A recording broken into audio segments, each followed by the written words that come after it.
the notification bell for more updates. सांसद संजय भाटिया ने मनोहर लाल खट्टर को सीएम पद से हटाकर करनाल लोकसभा क्षेत्र से प्रत्याशी बनाए जाने को दायित्व परिवर्तन बताया है। भाटिया बुधवार देर शाम चुलकाना धाम मंदिर परिसर में अधिकारियों संग बैठक के बाद मीडिया कर्मियों से बातचीत कर रहे थे। उन्होंने कहा कि मनोहर लाल खट्टर जो सफेद कपड़ों में एक संत की तरह है, उसे करनाल लोकसभा क्षेत्र से प्रत्याशी बनाया जाना हमारे लिए सौभाग्य की बात है। मनोहर लाल ने जिस प्रकार 9.5 साल में हरियाणा को नंबर 1 पर पहुंचाया, अब प्रधानमंत्री नरेंद्र मोदी के साथ काम करके देश को पूरी दुनिया में ऊंचाइयों पर ले जाने का काम करेंगे।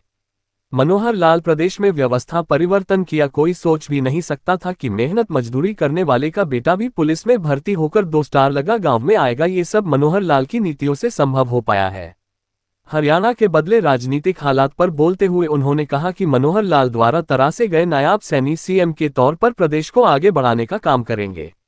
नायब सैनी ने अपना राजनीतिक करियर भाजपा कार्यालय में कंप्यूटर ऑपरेटर से शुरू किया और एमएलए, सांसद, मंत्री और प्रदेश अध्यक्ष बने और अब सीएम बने हैं। ये भाजपा में ही संभव है। संजय भाटिया ने अपने दायित्व को लेकर पूछे गए सवाल पर कहा कि उनका एक ही दायित्व है और वह कार्यकर्ता का है। वह पार्टी का जिम्मेदार सिपाही है। पार्टी उन्हें जहां भी फिक्स करेगी वह ईमानदारी से उस दायित्व को निभाएंगे। बाइट संजय भाटिया, सांसद करनाल। समालखा से खबरें दमदार के लिए रतन लाल की रिपोर्ट।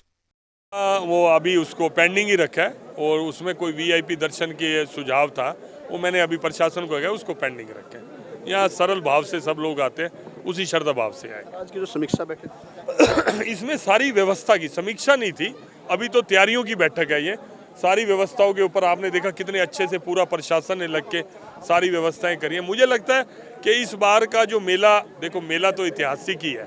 श्याम बाबा के यहाँ पर सब, चाहे उनको सुविधा मिले ना मिले, श्रद्धालु लाखों की संख्या में पहुँचते हैं। लेकिन इस बार श्रद्धालु आए हैं जो पिछली बार आए थे, जो इस बार आएंगे, वो पिछली बार और इस बार में फर्क देखेंगे भाई साहब। करनाल लोकसभा से हमारे श्रेष्ठ मनोहर लाल जी हमारे कैंडिडेट हैं। अभी लिस्ट जारी हुई है और मैं ये कहता हूँ जिस तरह मनोहर लाल जी ने हरियाणा को पिछले 9.5 साल के अंदर पूरे हिंदुस्तान में नंबर 1 पर पहुंचाया, अभी देश में मोदी जी के साथ काम करके इस देश का नाम पूरी दुनिया में सबसे ऊपर करेंगे। मनोहर लाल जी का कोई मुकाबला नहीं। सफ़ेद कपड़ों में संत हैं जिन्होंने पूरी ईमानदारी की मिसाल पैदा करी। कोई उम्मीद करता था मजदूरी करने वाले का बच्चा, पढ़ने वाला बच्चा सरकारी नौकर बनके और थानेदार बनकर गांव के अंदर 2 स्टार लगा के आएगा। उन्होंने एक एग्जाम्पल सेट किया है। एक ऐसा अच्छे इंसान, मुझे बड़ी खुशी है कि वो हमारे लोकसभा के कैंडिडेट है। सर नए सीएम के बारे में नए सीएम भी आप सुनिए, मनोहर लाल जी द्वारा तराशे हुए एक अच्छे इंसान है। एक मजदूरी करने वाला एक बच्चा जिसने कंप्यूटर से काम शुरू किया था बीजेपी ऑफिस के अंदर, वो मंत्री भी बने, एमएलए भी बने, प्रदेश अध्यक्ष भी बने, आज पूरे प्रदेश के मुखिया बने हैं। मनोहर लाल जी भी उस बात पे गर्व करते हैं कि मेरे जैसे और नायब जी जैसे सैकड़ों कार्यकर्ताओं को उन्होंने तैयार करके आज लीड करने के लिए तैयार कर दिया। सर हरियाणा में सरकार बढ़िया चल रही थी, लेकिन कैसी क्या परिस्थितियां बनी जगह सरकार सीएम बदलना पड़े? नहीं, सीएम कोई, आप ये दायित्व परिवर्तन है, बदल कुछ नहीं। जो एक सुनो, अगर कोई अधिकारी जिले के अंदर अच्छा काम कर रहा हो और उसको प्रमोट करके अगर चंडीगढ़ के अंदर मुख्यमंत्री के ऑफिस में लगाया जाए तो आप उसको बदलना कहोगे या उसको कहोगे कि दायित्व का परिवर्तन हुआ? आज ऐसे व्यक्तियों की जो एक, मैं कहता हूँ, लाल डोरे की जगह के हरों के झगड़े होते थे, मुख्यमंत्री ने उनको समावित कर दिया। मोदी जी हर बार हर मीटिंग के अंदर, सांसदों की मीटिंग के अंदर बोलते थे कि पूरे हिंदुस्तान में जितने भी मैंने केंद्र सरकार की योजनाएं दी हैं, हर स्टेट ने उसे कम ज़्यादा करके लागू किया। लेकिन मनोहर लाल जी हैं जिन्होंने 1.5 गुना करके लागू किया। उन्होंने उदाहरण दिया आयुष्मान कार्ड का, कहने लगे केंद्र ने आयुष्मान कार्ड बीपीएल लोगों के तक के लिए बनाया, लेकिन मनोहर लाल जी ने हरियाणा का कोई व्यक्ति ऐसा नहीं जिसको आयुष्मान कार्ड का लाभ नहीं मिलेगा। चाहे उसकी इनकम 6 लाख तक की है, 6 लाख से ऊपर तक की है, 3 लाख तक की है, जिसकी भी है, नॉमिनल सा अमाउंट देकर वो उस योजना का लाभ उठाएगा। ये पूरे हरियाणा के बात पूरे हिंदुस्तान में पहली बार लागू हुई है।